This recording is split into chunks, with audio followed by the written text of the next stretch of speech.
Olá, bem-vindo, bem-vinda, bem-vinde. Sou Vitor Taveira, jornalista do Século Diário. Estamos aqui para mais uma entrevista do século. Casa cheia aqui hoje, né? No estúdio 42B, no centro de Vitória. Hoje recebemos aqui o grupo Policiais Antifascismo, com essa pergunta, né? Quais que são as propostas desse grupo? E lembrando que essa entrevista e outras você pode assistir no YouTube do Século Diário, né? Siga a gente, aperta o sininho aí para receber atualizações. Também em podcast, em outras plataformas como o Spotify e o Google Podcast. Você pode seguir a gente também, receber atualizações. E estamos aqui então com Vinícius Scherzoni, que é policial militar, coordenador do movimento Policiais Antifascismo Seção Espírito Santo, membro da Frente de Evangélicos pelo Estado de Direito, a Paola Ruzeni, integrante também do movimento Policiais Antifascismo, diretora do Sindipol e psicanalista clínica, e a Maria Helena Cota Vasconcelos, policial civil aposentada, formadora sindical e popular e coordenadora também do movimento Policiais Antifascismo. Então, um timaço aqui para conversar um pouco com a gente, né, sobre esse tema. Vou abrir aqui com o Vinícius, falando para ele contar um pouco, né, de como é que surge o Policiais Antifascismo e como ele e quando chega aqui no Espírito Santo, como é que está essa organização, né, no Brasil e aqui no estado. Diga lá. Primeiramente, bom dia, boa tarde, boa noite, todo mundo que está acompanhando a gente aí, né? Vai acompanhar em horários diferentes. Agradecer a oportunidade, esse espaço aqui que o Século Diário concede para a gente. É o jornal, inclusive, que tem sido um aliado, né, na luta contra o fascismo e nas denúncias que a gente tem precisado fazer nesse momento aqui no Espírito Santo. O movimento Policiais Antifascismo é um movimento nacional. Ele surge em 2017, uma interlocução entre operadores de segurança pública do Rio de Janeiro e da Bahia, com uma transversalidade, operadores tanto da base como operadores do médio e alto escalão, né? É um movimento suprapartidário e a gente levanta algumas pautas e a gente faz uma leitura crítica da segurança pública, né? Aqui no Espírito Santo, esse movimento ele chega um ano depois, né? 2017 no Rio, com o primeiro seminário que foi público, e meados de 2018 a gente começa a se organizar aqui. Eu tive o privilégio de fundar o movimento aqui no Espírito Santo, mas é basicamente mesmo um privilégio, que ele poderia ter sido fundado por qualquer outro militante social, né? E a partir de então a gente tem caminhado aqui nessa interlocução com outros operadores do Brasil, né? De Goiás, do Rio mesmo, da Bahia, Em temos... quantos estados está hoje o movimento atuando? Eu não vou saber precisar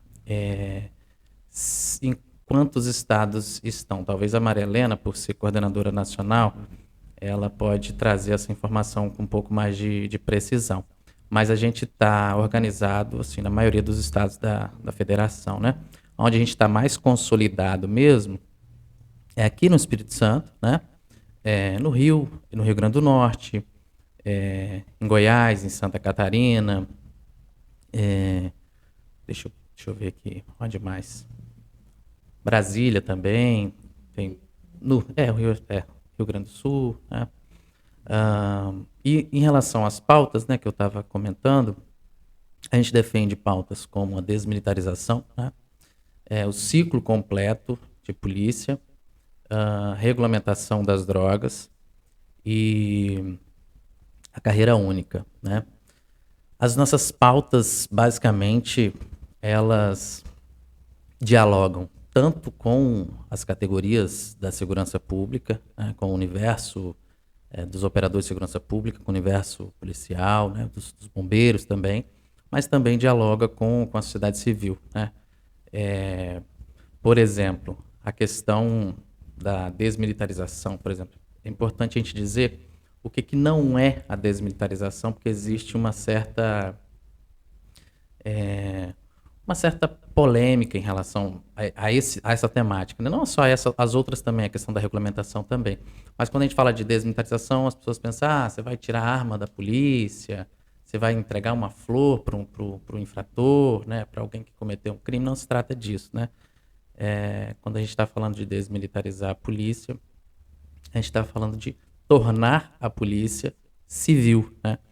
Porque o que diferencia as polícias do Brasil das demais polícias do resto do mundo, né? Acho que essa é uma pergunta chave, né? Então, as polícias no resto do mundo, elas são civis, elas são polícias de ciclo completo e são polícias de carreira única, né?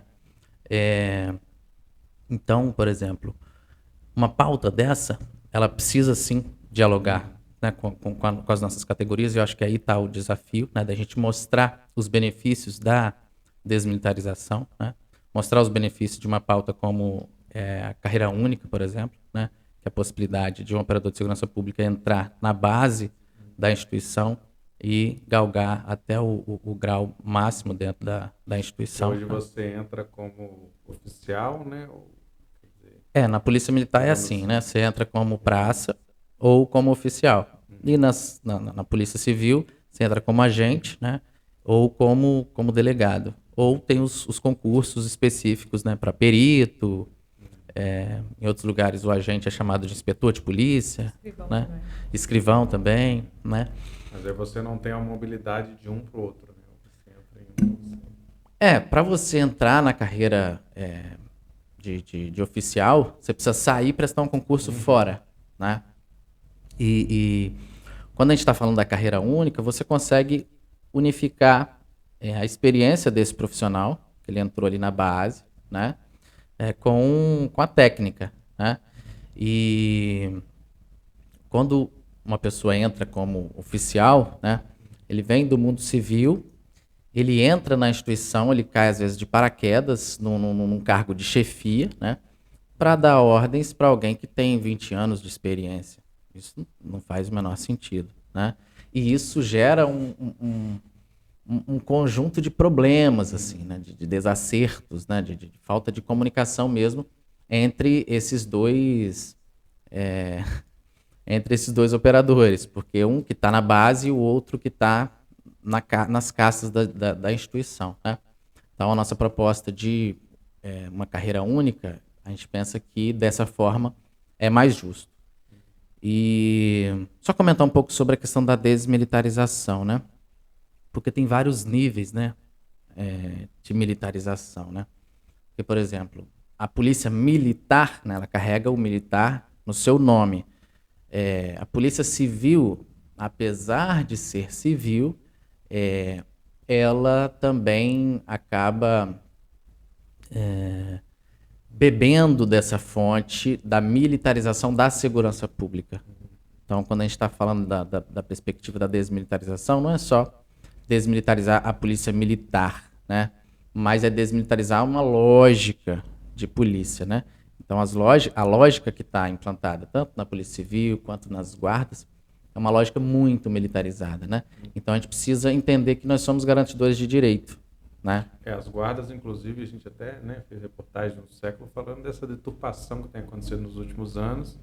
Essas guardas estavam cada vez mais seguindo o molde da polícia militar, né, que é um uso político que os próprios prefeitos têm feito, né, inclusive aqui na Grande Vitória, muito evidente, né, como é que ela tem uma função constitucional e ela vem sendo usada para outro tipo, né, de questão.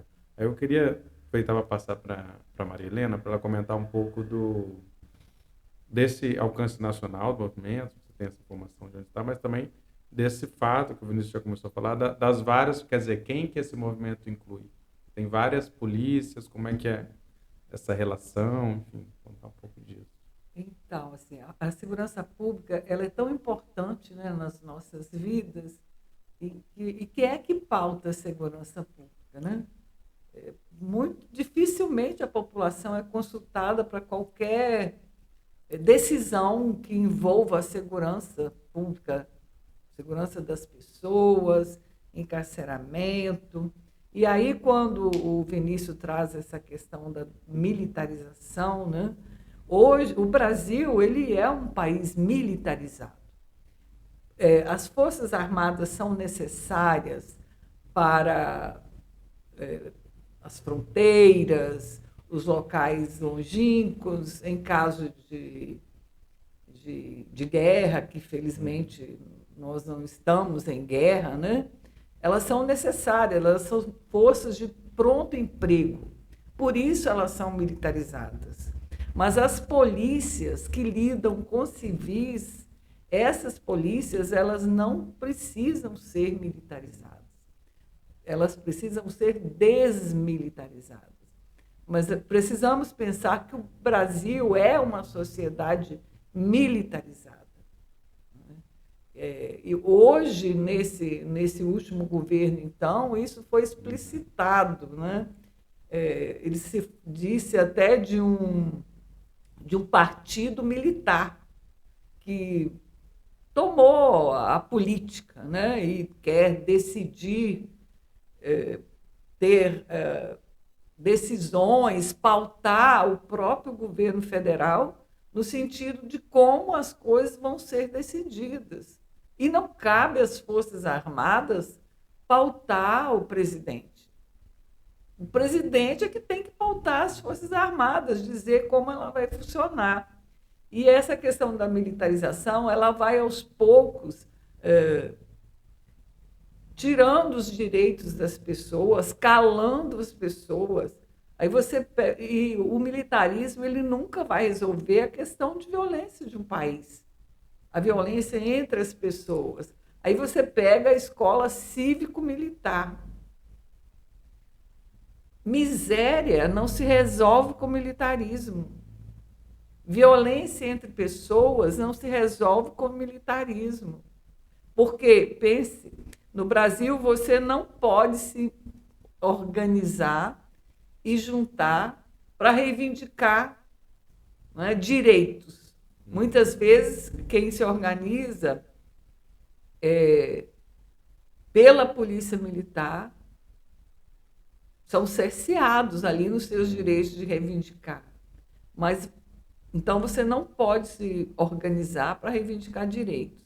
Mas para matar, para se organizar enquanto crime, você consegue se organizar. Então, a gente tem que pensar isso, né? Não é militarizando, não é essa forma de organização que cala as pessoas e resolve os nossos problemas de base, de geração de trabalho, de renda, de escolaridade. Isso a gente resolve desmilitarizando, ouvindo as pessoas nas suas necessidades, combatendo os crimes que se organizam. Você pega a destruição das florestas, garimpo ilegal, tráfico internacional de droga, tráfico de droga. Não é combater a droga no varejo que você resolve o problema da segurança. O problema da droga é um problema muito maior, porque as drogas, elas não nascem nas periferias, elas chegam lá, assim como as armas. Quem é que põe a arma na mão dos meninos? Quem é que põe a droga lá no morro para os meninos fazerem o varejo das drogas? E quem é que morre nessa guerra? Então, o movimento Policiais Antifascismo, nós estamos dialogando no Brasil inteiro e temos organizações maiores, conseguimos nos organizar mais ou menos em quase todo o Brasil. Só 7 estados que nós estamos dialogando, mas eles ainda não têm a organização do movimento. Só em 7 estados. E é fundamental para nós agora, policiais antifascismo, nesse momento em que o fascismo está claramente avançando no Brasil, nós precisamos nos organizar ainda mais. Essa é a nossa maior tarefa.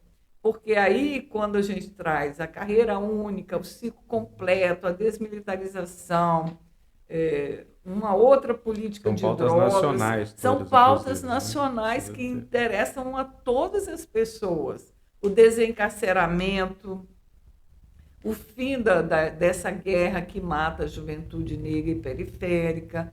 Isso não é uma questão de polícia, essa é uma questão que interessa todas as sociedades. Né? E o movimento Policiais Antifascismo, ele vem para servir de ponte Nós queremos falar para dentro das nossas instituições, queremos disputar dentro das nossas instituições, mas também queremos dialogar com a população que recebe os nossos serviços, porque se fala muito em poder de polícia. E nós estamos pautando o dever da polícia, que é o dever de garantir direitos. A polícia ela tem que ser garantidora de direitos. E, para isso, a desmilitarização ela é importante, porque se o policial não pode se organizar em sindicatos, se ele não pode se filiar a partido, se ele não pode se organizar enquanto trabalhador, como que ele vai respeitar o direito dos outros trabalhadores? É por isso que a gente estamos aí não institucionalizados, suprapartidários. Um movimento social, né? Um movimento social. E é essa a nossa luta. Porque, assim, é comum, né, acho que é uma questão, né, não só para os policiais, mas para a própria sociedade, qual que é o lugar desse policial, né? A gente pensar em perspectiva de classe, por exemplo, né? Ele é um trabalhador da segurança pública ou ele é visto, né, digamos, pela própria esquerda como não o policial em si, mas a polícia como um instrumento de manutenção da ordem, de uma ordem que favorece as classes dominantes, né? Então, eu queria perguntar um pouco como é que vocês veem isso e também um pouco de como é que é lidar internamente, né? Porque a gente sabe que hoje, ainda mais com o governo Bolsonaro, cada vez mais internamente há uma tensão na polícia, justamente em direção ao que vocês combatem, né? Que é o fascismo. Então, não sei se a Paola quer comentar. Sim, fazer algumas pontuações, né? Que a Maria Helena e o Vinícius trouxeram muito bem. Essa questão da desmilitarização, né? Que seria desvincular a polícia militar das Forças Armadas. Isso prejudica o serviço. Você tratar o policial como um herói. Quando a gente coloca esse ponto de que o policial é um trabalhador da segurança pública, é para que ele seja visto como ser humano também. Herói ou vilão, né? De um lado herói, de outro vilão. Quando você coloca ele como herói, ele fica numa linha muito tênue, né? Entre o errado e o certo, né? É muito difícil você sentar, às vezes, no ar-condicionado. A gente ouve muito isso do policial, né? O analista criminal, ele senta, analisa um processo dentro de um ar-condicionado e o policial, às vezes, tem segundos para pensar, milésimos de segundo, para pensar em qual comportamento ele vai ter, qual ação ele vai ter naquela situação. E os treinamentos hoje das polícias, não só militar, mas a civil, as guardas municipais, federal, elas são voltadas para esse tipo de combate, como a Maria Helena bem colocou, como se nós estivéssemos em uma guerra. E o policial seria esse herói de guerra, né? Premiado quando ele mata, premiado quando ele tem uma ação violenta. E quando deveria ser o contrário, ele deveria ser premiado enquanto garantidor de direitos humanos, para que todos possam exercer os direitos. Então, essa visão do policial como trabalhador é o que a gente tenta trazer para dentro da instituição também, que o policial consiga se enxergar dessa maneira. Existe um estigma, né, do policial herói, que ele aguenta um plantão 24 horas, ele não precisa receber hora extra, ele não precisa beber água, ele não precisa comer. Inclusive, o próprio treinamento, né, das polícias, Exatamente. Muitas vezes, né, desumano, quer dizer, Exatamente. para forçar para ver se ele é... A perspectiva é treinamento difícil, combate fácil, como se você estivesse realmente numa guerra. Ser treinado para estar numa guerra, para passar fome, para suportar calor, suportar frio, suportar extremos. E nós não estamos numa guerra. A guerra está posta, inclusive em relação às drogas também. Nesse combate às drogas, a gente também tem essa bandeira da regulamentação das drogas, que não é um problema de segurança pública, sabemos que é um problema de saúde pública, que também já foi... Tem até aquele meme que diz assim, todo ano eles soltam, né? O pessoal aplaudindo, dizendo parabéns às drogas, mais um ano que ela venceu a guerra às drogas, né? Ela sempre parece que sempre, né? Nunca tem essa vitória, né? Parece que é uma luta... Trazendo para esse inútil, estigma, né? Essa questão psicológica. A sociedade também cobra uma polícia assim, né? Não é bom quando a polícia age violentamente, mas Muitas vezes o cidadão que tem o celular roubado, que passa por uma situação que ele é colocado como vítima do crime, ele também cobra que a polícia haja de uma forma violenta. Então, essa construção cultural de que o bandido bom é bandido morto, de que a ação tem que ser violenta, que quem está na favela é criminoso, isso é um estigma, um paradigma que precisa ser quebrado dentro da sociedade também. O policial acaba ficando nesse meio, né? O Estado vai usá-lo de forma política, como a gente viu acontecendo nos últimos 4 anos, e a sociedade, por outro lado, também vai cobrar essa ação, porque culturalmente se entende que se tem um protesto, uma greve fechando uma via, a polícia tem que entrar e tirar todo mundo dali porque eu quero trabalhar, porque eu quero passar. Ou se o meu celular foi roubado, eu quero que o bandido que roubou meu celular morra, apodreça na cadeia. Enfim, então esse pensamento também acaba corroendo um pouco o policial. E assim, por que defender essa regularização das drogas? Que para muitos, certamente, é uma novidade ouvir um policial defender isso. Já é, geralmente, né, você pensa em algumas pessoas ali, direitos humanos e tal, enfim. Por que defender e por que essa pauta é importante para a sociedade e para a própria polícia? Eu acho que isso é uma questão também, né? Porque ela mudaria talvez a própria atuação da polícia, né? Antes de comentar sobre essa pauta, que é uma pauta importantíssima, quando você traz sobre a questão do policial enquanto trabalhador, só fazer um resgate aqui, porque a gente vive numa situação muito complicada, porque enquanto operador de segurança pública, a gente vê os nossos pares não se reconhecendo enquanto trabalhadores, porque a eles foi incutido a questão do herói, né? E por outro lado, uma parcela significativa das esquerdas também não considera esse operador de segurança pública como um trabalhador, né? Então a gente percebe resistência, né, dos dois lados, né? E aí, das esquerdas organizadas, é importante que a gente diga o seguinte, porque em muitos partidos, em muitos movimentos sociais, né, essa questão do policial antifascismo não é um ponto pacífico, é uma polêmica, né? A gente tem alguns partidos e alguns movimentos que essa percepção ela está praticamente 50-50, né? 50% entende, pô, o movimento é muito importante, a pauta de vocês é muito importante, vocês são realmente trabalhadores e tudo mais. Por outro lado, o outro 50% está olhando e enxergando assim, policial, antifascismo, mas isso não cabe muito bem na mesma frase. Ou você é policial ou você é antifascismo.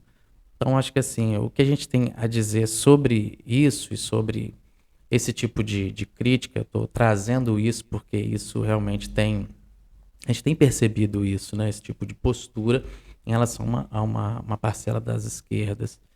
É que, na verdade, na sociedade do capital, a gente está o tempo todo em contradição, né? Então, se o movimento Policiais Antifascismo é um movimento que está inserido num contexto contraditório, né? O restante das outras profissões, né, na sociedade do capital também estão inseridos em contextos contraditórios. Sim, os operários, né, que entram em greve em grandes fábricas. Por Exatamente. Exemplo, porque às vezes a gente... São funcionários dessas fábricas. Porque assim, acho que a esquerda não pode jamais cair nessa mesma vala comum da direita, né? Porque a direita tem lidado muito com o problema da segurança pública com o slogan, né? com populismo, né? Então a esquerda não pode chegar e falar, não, pô, vamos acabar com a polícia.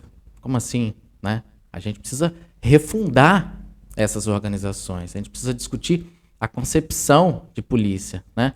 Porque enquanto houver Estado, né, vai haver lei, né, vai haver o sistema de justiça, né, sistema criminal, e vai haver polícia. Agora a gente precisa discutir que tipo de polícia é essa e qual que é essa polícia que a gente está gestando, né? Porque o problema das polícias no Brasil é um problema de concepção.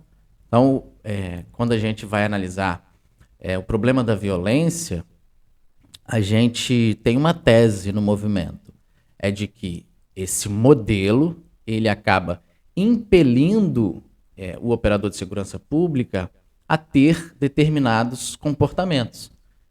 Então, é claro que a gente sabe que a gente precisa tanto mudar a arquitetura das polícias, quanto tocar nas questões de desigualdade social, né? Nas questões enfim, que nos vitimizam enquanto país dependente, de capitalismo dependente, e que muitas vezes está inserido sob a égide de uma perspectiva neoliberal, sabe?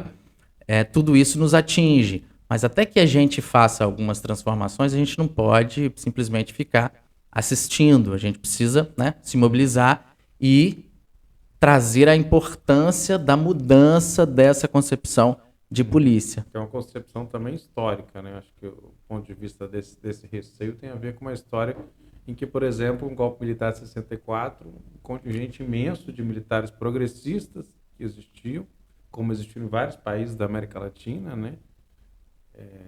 Foram caçados, né? E, enfim, a polícia também recebeu esse treinamento, né? Enfim, muito baseado nessa doutrina, né? Digamos, da guerra interna, essas questões todas, né? Então, também, assim, há uma construção, quer dizer, é preciso fazer uma desconstrução desse processo todo, porque se olha dessa perspectiva, se olha a partir da história, e eu, pelo menos, desconheço, né? Vocês talvez saibam melhor, se houve algum tipo de organização similar, né? Uma organização de caráter nacional, com uma pauta definida, defendendo outro modelo de polícia, protagonizada pelos próprios policiais, né? Também isso é um movimento de novidade, né, no cenário que está colocado. Sim. Só para não fugir da sua pergunta, que você tinha perguntado sobre regulamentação, né? Passar esses dados, eu gostaria de contar, porque eu também conheço. Quer passar, você vai complementar, depois a gente volta. Complementar e depois volta sobre a questão da regulamentação? Tudo bem. Ficou parecendo que eu fugi da pergunta. Você perguntou sobre regulamentação e eu falei outra coisa, mas a gente vai voltar nesse tema. A gente ouviu muito nesses últimos 4 anos que a nossa bandeira nunca será vermelha, né? E aí eles reivindicaram essa bandeira verde e amarela com ordem e progresso, né? Quando você busca os fundamentos da história. O lema do positivismo era amor, ordem e progresso. Então, quando o Brasil se apropriou desse lema, né, lá na sua república, o amor desapareceu da nossa bandeira. E a nossa bandeira, ela é manchada de sangue indígena, negro, né? E a gente diz essas palavras, né? Por exemplo, fascismo, capitalismo, e talvez a gente precisasse de mais tempo, às vezes, para conversar sobre cada ponto desse. O movimento Policiais Antifascismo, em 2020, nós lançamos um manifesto pela democracia, porque dentro das instituições policiais é que esse modo de ser, de ódio ao diferente, de extermínio do diferente, ele acaba se explicitando dentro das instituições policiais. Isso desde lá do início da nossa história até agora. A polícia, ela é um freio social, né? Então, o fascismo, ele entra com esse ódio de classe dentro das polícias. Por isso nós fizemos esse manifesto. E fomos investigados, né, pelo Ministério da Justiça. Foram 500 policiais, mais o Balestrério, o Luiz Eduardo Soares e o Alex Agra, os 3 intelectuais que assinaram com a gente. O capitalismo, né, nós vivemos numa sociedade de classe, que o nome dela é capitalismo, né? E aí nós estamos vendo agora, né, as pessoas falando, quando o Lula fala em cuidar das pessoas, esse outro grupo quer que se cuide do mercado, quer que se cuide de lucro. Isso é que é capitalismo. É uma sociedade de classe onde a produção ela é coletiva, mas a apropriação dos frutos do trabalho é uma apropriação individualizada. São ricos cada vez mais ricos. É uma apropriação privada, né? E aí esse modo de ser, né, de organizar a sociedade, é baseado na violência. É baseado no Brasil no patriarcado, no machismo, e aí nós temos toda a violência contra a mulher. Ele se sustenta também no racismo, que é o Brasil, ele foi construído por mãos negras, né? Mas eles foram silenciados na história. Paz sem voz é medo, já dizia o Marcelo Yuca, né? E que a gente usa também esse lema. Entendemos que as pessoas têm que ter o direito de falar, senão elas estariam amedrontadas, caladas, paralisadas pelo medo. E quando você pega todo o processo de escravidão no Brasil e de silenciamento da população preta, você hoje continua esse silenciamento e a morte da juventude preta. A violência contra a mulher, na questão da pandemia, né, a primeira mulher, primeiro caso de Covid no Brasil foi de uma empregada doméstica, que a patroa chegou da Europa, não disse que estava com Covid, né? E aí quem pôde ficar em casa, mas as trabalhadoras domésticas continuaram indo para os seus trabalhos. Hoje já temos estatística, quem mais morreu, né? O ambiente mais contaminado depois do hospital eram os ônibus, onde mais se contaminava. Então, isso que a gente fala não é separado da realidade, porque a gente sabe que a gente vive numa sociedade que é tudo dual. É o certo, é o errado, bonito, feio, mas é tudo junto, é o que você traz, essa história, ela não é separada em compartimentos, né? A gente separa às vezes para entender, mas a vida ela é para todos. Eu costumo dizer que o mesmo ar que eu respiro, você respira, em toda a sociedade respira, né? Em qualquer lugar do planeta. É por isso que a gente tem que cuidar também do planeta, né? Porque senão vamos ficar sufocados.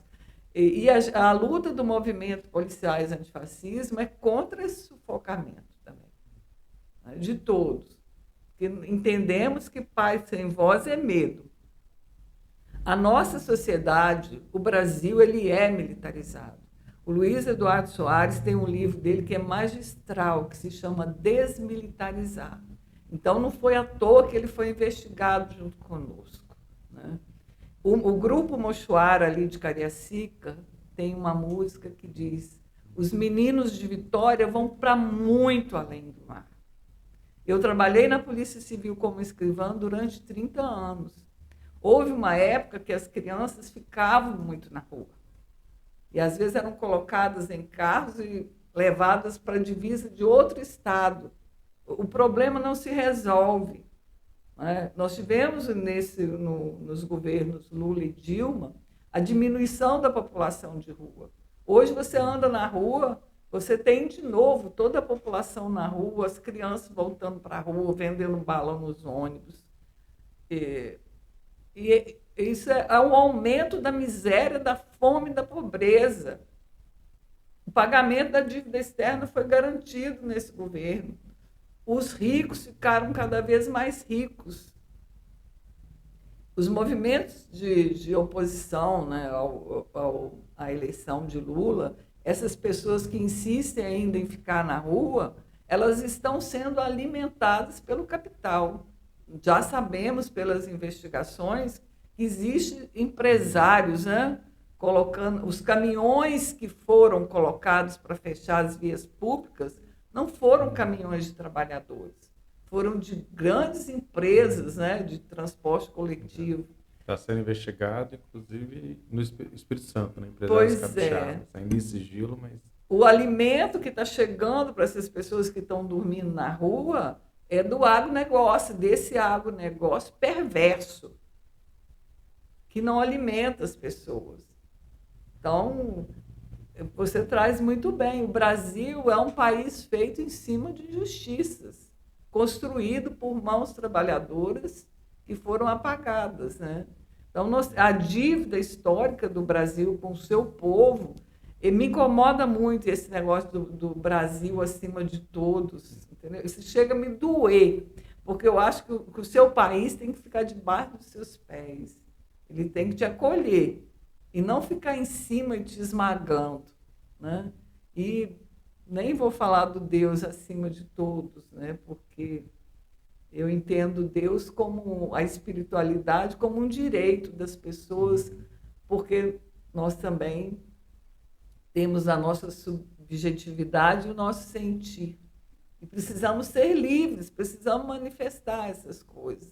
E não colocar, né, o Brasil acima de todos e Deus acima de tudo, e silenciar todos, né, e todas. Né, e a violência faz parte desse processo. E entendemos como policiais, queremos como policiais, que os direitos sejam para todos. E que nós não sejamos os agentes da violência. Porque é muito ruim você estar numa delegacia, uma rede de assistência não funcionar. Você pega uma criança na rua e você não tem para onde mandar a criança. Você pega uma mulher vítima de violência e como essa mulher vai ser acolhida, para onde ela vai, não é problema de polícia. Muitas vezes, o registrar o boletim ali é um detalhe. Segurança pública e justiça passa por uma série de procedimentos que o Estado tem que dar conta.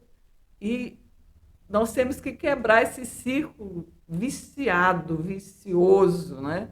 E transformar isso, porque se as crianças estão fora da escola, as crianças estão sem assistência, a polícia só chega na periferia com mais violência, o Estado todo falha e manda a polícia para lá, né? Aí você encarcera crianças, adolescentes, né? E ele recebe violência no seu local de moradia, ele recebe violência dentro do sistema. É impossível. Ele vai sair de lá brutalizado, ele vai sair lá violento. Não tem como você mudar isso. Isso você só muda quebrando esse círculo, né? Num lugar de círculo vicioso, viciado, um círculo que ajude as pessoas a ter escola, tenha comida, e aí é comida mesmo, é o que Lula fala. E acaba sendo revolucionário, né? Tomar café da manhã, almoçar e jantar. A revolução do óbvio, como disse o Leonardo Boff. Né? Mas esse já deu até um gancho aí, que eu acho que falar em ciclo vicioso e falar nisso que o Vinícius pode comentar aqui, né, da política de drogas. Então, sobre a questão da... Perdão. Estou com a minha garganta. Sobre a questão da regulamentação, essa é uma pauta muito importante. Tão importante que bastaria que a gente elegesse a questão da desmilitarização, do ciclo completo e da carreira única e não tocássemos na questão da regulamentação por ser uma pauta delicada, uma pauta polêmica. Mas, apesar dela ser delicada e polêmica, ela é importante. E a gente não pode fazer os outros três, desmilitarizar, tornar uma polícia de carreira única e de ciclo completo, sem regulamentar as drogas. E aí, é importante a gente, né, pontuar aqui. Nosso movimento não é um movimento incitacionista. A gente não está aqui incitando que as pessoas usem drogas. Não se trata disso. Trata-se de trazer para o controle do Estado, né? Quando a gente está falando de regulamentação, tem também o ciclo completo da regulamentação, né? Que é regulamentar a produção, a distribuição e o consumo. E a gente tem alguns contrapontos em relação a alguns países que fizeram o processo de regulamentação. E aí alguma pessoa sempre fala, pô, mas a Holanda não deu muito certo e tal, porque não fez o ciclo completo da regulamentação, né? Então, quando a gente propõe isso, a gente está propondo que seja feito nessas três dimensões. E que o problema das drogas não seja tratado como um problema, um caso de polícia, mas como uma questão de saúde pública. Porque quando a gente fala de regulamentação também, aí sempre aparece aqueles argumentos de que você está falando assim porque você não tem um parente que é viciado, que é dependente químico, né? Não, gente. Essa pessoa que é viciada, que é dependente químico, ela é viciada hoje com as drogas ilegais. Então, a proibição não está sendo um fator limitador para essa pessoa, né? A proibição só está criando um outro problema, que é mais mortes, né? Mortes das comunidades periféricas, mas mortes também dos operadores de segurança pública. Porque aí é importante também a gente fazer essa observação, né? Quando a gente fala assim, que a polícia mata e etc., a gente não está falando de um indivíduo sádico, né? Que pega uma arma e sobe o morro e está muito afim de matar alguém. Não se trata disso. Trata-se de um operador de segurança pública, de um trabalhador que está inserido numa política de segurança pública equivocada. E por ele estar inserido nessa política de segurança pública equivocada, muitas vezes ele precisa puxar o gatilho. Porque imaginemos você, Vitor, por exemplo, você é jornalista, né? Mas imaginemos você em qualquer situação de risco com um fuzil na mão e uma pessoa do outro lado que seja lá o traficante, porque justamente por conta das drogas serem ilícitas, né? Esse mercado ser um mercado que não tem uma regulamentação, a única forma deles conseguirem demarcar o seu território, né, é por meio das armas, né? Então o cara vai estar lá, ele vai estar armado, com a arma apontada para você. E aí, se você não atirar, você vai morrer. E como é que você faz? Como é que você sai dessa equação, né? Então por isso que, volto a dizer, é muito, às vezes, fácil, né, a gente fazer uma crítica, foi o policial que matou e tudo mais, né? É importante a gente debater isso, entender que esse policial não está puxando esse gatilho sozinho, né? E é por isso que é importante a gente trazer à tona todo esse debate sobre todas essas pautas, entendendo que, implantando, por exemplo, uma regulamentação no nosso país, né, a gente não vai estar aumentando o consumo de drogas, porque até nos países em que fizeram no meio ciclo, não fizeram o ciclo completo da regulamentação, não teve uma diferença entre você que está de casa, por exemplo, você não faz uso de drogas ilícitas. Reflita aí, você, a partir de amanhã, se a gente regulamentar as drogas, vai passar a usar droga porque está regulamentada? Não vai. Então não vai ter esse aumento. E outra coisa, com a regulamentação, trazendo isso para o controle do Estado, tributando isso, você pode, inclusive, criar política pública séria de conscientização, né, dos riscos, do mau uso, enfim, das consequências, né, do uso abusivo de determinadas drogas, né? E com isso você pode ter, inclusive, uma redução, né? E, para além disso, você pode tirar esse operador de segurança pública que é colocado num conflito, muitas vezes, entre duas gangues rivais, né? E ele está ali no meio daquele conflito, você tira ele dessa ambiência, você traz ele para uma situação de policiamento comunitário, então você dá mais dignidade para o trabalho dele, porque esse trabalho que ele está fazendo é muito mais perigoso do que se ele estivesse fazendo um outro tipo de trabalho com as drogas regulamentadas. Essa é a verdade. Então, por que regulamentar as drogas no Brasil, né? É uma política de redução de danos, né? Porque a guerra às drogas mata mais do que regulamentar e legalizar. Basicamente isso. É irracional. Tanto que é irracional que esse operador, por mais que às vezes ele não tenha estudado profundamente o tema, mas por ele estar ali na ponta, muitas vezes ele sabe que ele está enxugando gelo. Ele sabe que ele está num processo que eu estou aqui, mas eu sei que eu estou fazendo um serviço que não está surtindo efeito, que não está tendo resultado.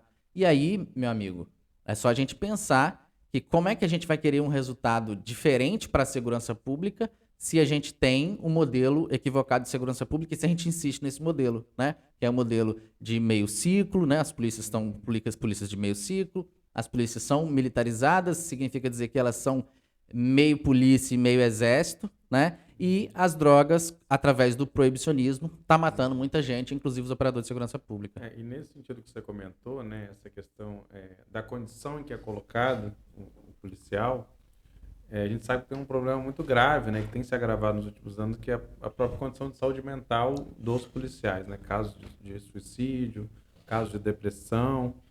Eu queria até, de repente, Paola, que está, né, mais diretamente até, né, nessa luta sindical, né, que está próximo ali, que se eu começasse também, se quiserem comentar também, como é que está, como é que vocês veem essa situação. Tivemos também o caso, né, vou citar, da greve da Polícia Militar em 2017, que gerou uma perseguição a vários policiais, quer dizer, também foi um propulsor, né, como foi feito aí algumas pesquisas, ou foi dito por algumas lideranças, né, que agravou ainda essa situação. Então, queria que vocês comentassem isso e o que vocês trazem também, como é que o movimento reflete sobre isso.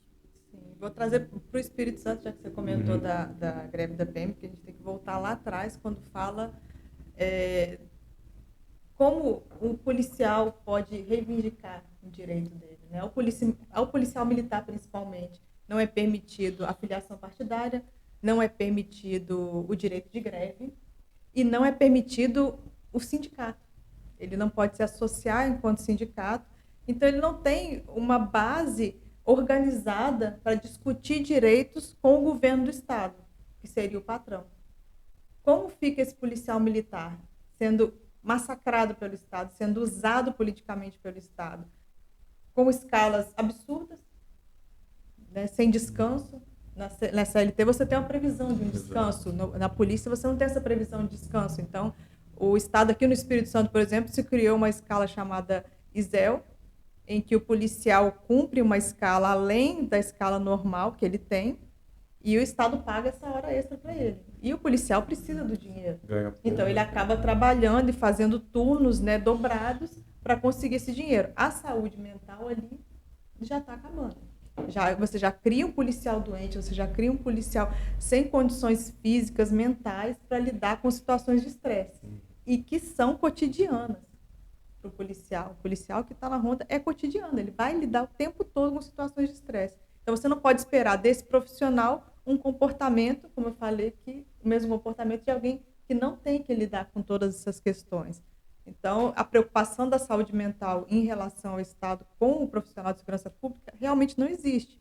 A gente colocou essa pauta, né, quando foi entregue para o governador, inclusive, sobre essa preocupação com a saúde mental, né, do policial militar. A gente ainda consegue ter algum apoio por conta do hospital.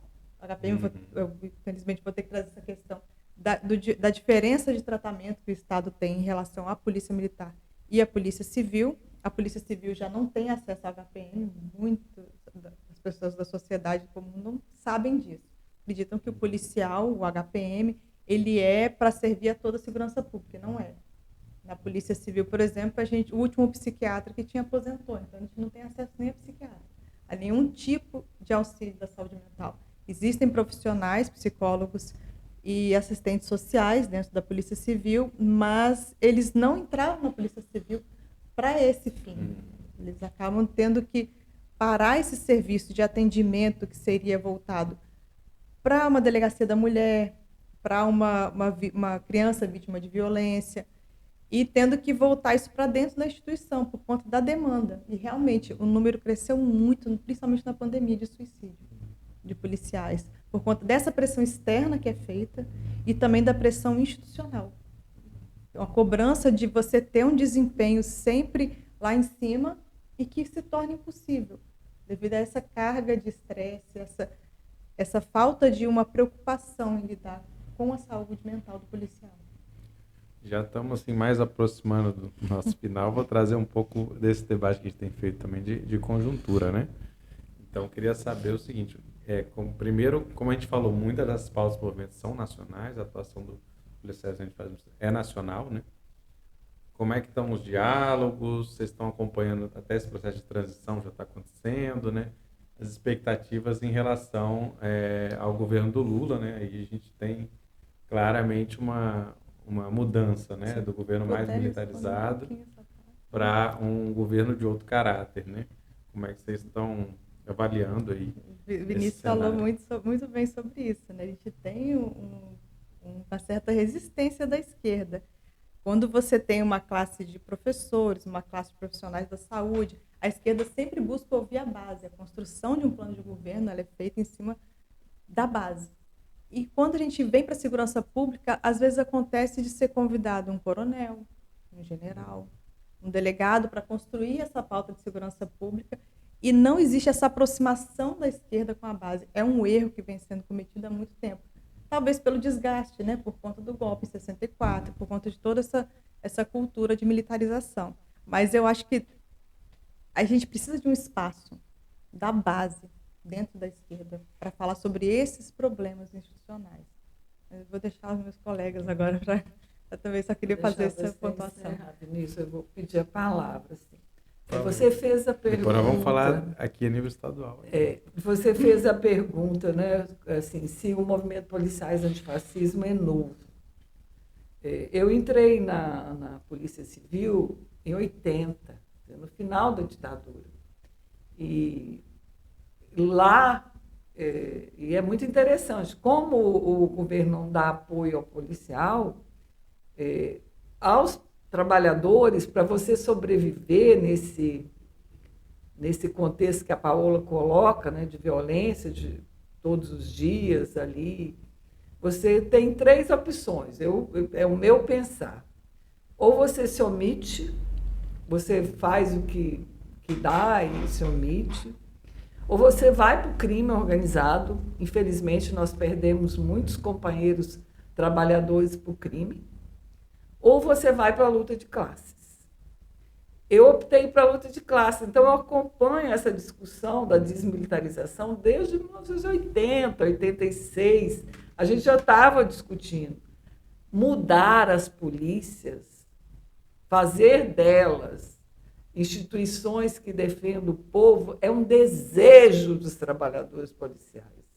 Não é um desejo dos governos capitalistas. A polícia ela nasce para proteger o Estado, não o povo.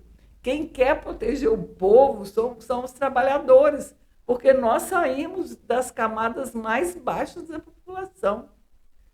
Policial rico, para o ideal, você vai contar nem sei em quantos, eu acho que eu não conheço nenhum. Ali foram trabalhadores que foram para as polícias para fazer um trabalho e sobreviver. Então, policiais antifascismo é só essa possibilidade de organização que nós fomos nos juntando aí pelo Brasil afora.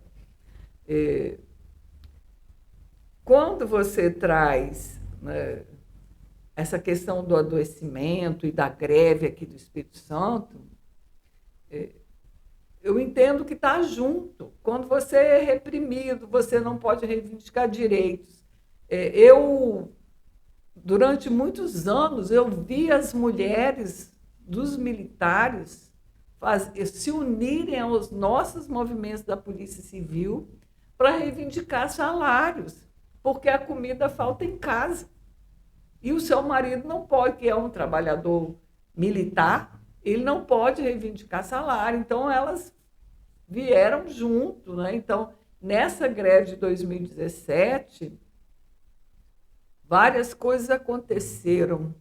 Entendo que o Estado foi incompetente para lidar com as reivindicações, porque, por incrível que pareça, né, nós, trabalhadores, pedimos muito pouco aos governos capitalistas. A gente devia pedir era muito mais. Então, resolver o problema de uma reivindicação salarial de trabalhadores, eu entendo que para um governo capitalista não é uma coisa difícil. Porque eu costumava dizer aos meus colegas, vamos levar um pratão bem grande, né, para botar, porque se a gente levar um pires, vamos colocar só 1 grama ali, né? Também a própria mídia, na hora de fazer esse debate das reivindicações, geralmente coloca só a questão salarial. É o único que repercute, quando na verdade geralmente tem pautas de estruturação das carreiras, de uma série de questões de condições de trabalho, que acaba sumindo do debate? Tanto o governo estadual eleito quanto o governo presidente eleito, né? Tanto o governador quanto o presidente, eles estão comprometidos com a sociedade de classes, eles estão comprometidos com os capitalistas. Entendemos, né, nós do Movimento Policiais Antifascismo, que vai ser um governo de disputa. Os trabalhadores só conseguem as coisas quando eles unificam a luta. Por isso que o Movimento Policiais Antifascismo traz essas pautas. Claro, os trabalhadores policiais precisam de salário. Eles precisam de condições dignas de trabalho, horários dignos de trabalho, direito ao descanso. Não esquecemos essa pauta, que é corporativa e imediata. Mas nós temos consciência plena que os interesses históricos da classe, né, de unir os trabalhadores no sentido da sua autonomia, da sua liberdade, do seu direito de fala, de ter o mínimo, né, que você espera para que uma sociedade funcione, porque quem é contra as pautas sociais não entendeu ainda que quando você atende o trabalhador, ele vai trabalhar melhor, né? E aí nós estamos, sim, acompanhando a transição, né? Nessa equipe que foi colocada para a Justiça e Segurança Pública, tem um número muito grande de juristas e advogados, só tem um delegado da Polícia Federal. Um delegado da Polícia Federal. Entendemos as dificuldades de uma transição de governo nesse momento, mas aqui a luta está posta e ela tem que continuar. Essa justiça que está aqui ela é mais judicializada do que andando na rua com o povo. E ela também traz essa segurança pública pensada por juristas, como a Paola disse, né, por desembargadores. Coronéis. Então, pensada por pessoas que, às vezes, não estão no dia a dia do trabalho. Então, a gente sabe que eleger Lula foi muito importante, mas é só um passo do trabalho. Bem que a gente queria só comemorar, mas a gente sabe que não. É mais um freio, né, ao processo que aconteceu de Bolsonaro do que a construção ainda está para ser feita. E não sei se em relação a Casagrande vocês têm uma visão parecida também. Houve um certo descontentamento. Tenho ouvido, né, várias pessoas aqui, e há um descontentamento realmente com o diálogo, forma como o governo Casagrande, a sua segunda gestão, né, tem feito com os movimentos sociais. Então, também está colocado isso, se há uma perspectiva de ser diferente, se tende a continuar a mesma coisa, enfim. Também queria que vocês comentassem um pouco, talvez, também do governo estadual, mas também dos diálogos que vocês vêm fazendo com outros representantes, né, também do Legislativo, enfim. Falando. Pode continuar, se quiser. Então, assim, o governador Casagrande, no seu mandato anterior, ele não dialogava com os movimentos sociais, e não só com a polícia, né, com os policiais, né? Ele dialoga com alguns sindicatos, com algumas pessoas, mas não com todos os coletivos, principalmente esses dos movimentos sociais, indígenas, quilombolas, movimento de mulheres, juventude negra, os movimentos contra o racismo. Esse diálogo com o governador Casagrande foi muito difícil. Nas mesas de negociação, sempre os empresários e os capitalistas eram privilegiados. Vamos pensar na questão dos grandes conglomerados, né, empresariais do Estado, em detrimento das pautas sociais. Eleger Casagrande foi uma opção de continuar a nossa existência, né? Porque se você elege um governo fascista que nega vacina, nega ciência, Com a política de encarceramento. Né? Defendendo a política de encarceramento, né? isso seria muito mais difícil para nós. Nós tivemos que fazer uma opção, e fizemos a opção pelo Casagrande, mas fizemos uma opção lúcida. Tanto que pedimos uma reunião com ele para dialogar sobre as pautas do movimento. Ele não recebeu o movimento Policiais Antifascismo, não por falta de nós pedirmos. Pedimos oficialmente, a Associação dos Juízes pela Democracia pediu por nós, os juristas pela democracia pediu pelo movimento Policiais Antifascismo, porque é de conhecimento público que temos policiais respondendo a mais de 4 PADs, a mais de 2 inquéritos policiais militares. Já é uma questão estadual. Unidos. Né? Essa é uma questão estadual. E a gente queria... tivemos com a deputada Irine, que abriu, né, a Assembleia Legislativa para nós, na Comissão de Direitos Humanos, para falarmos disso. Porque se você está respondendo a 4 PADs, 2 inquéritos, como você vai ter condições de trabalho, como você vai ter saúde física, mental, para trabalhar no dia a dia, para cuidar da sua família, se você está sendo oprimido pelo sistema porque você está buscando justiça, porque você fala de uma guerra às drogas.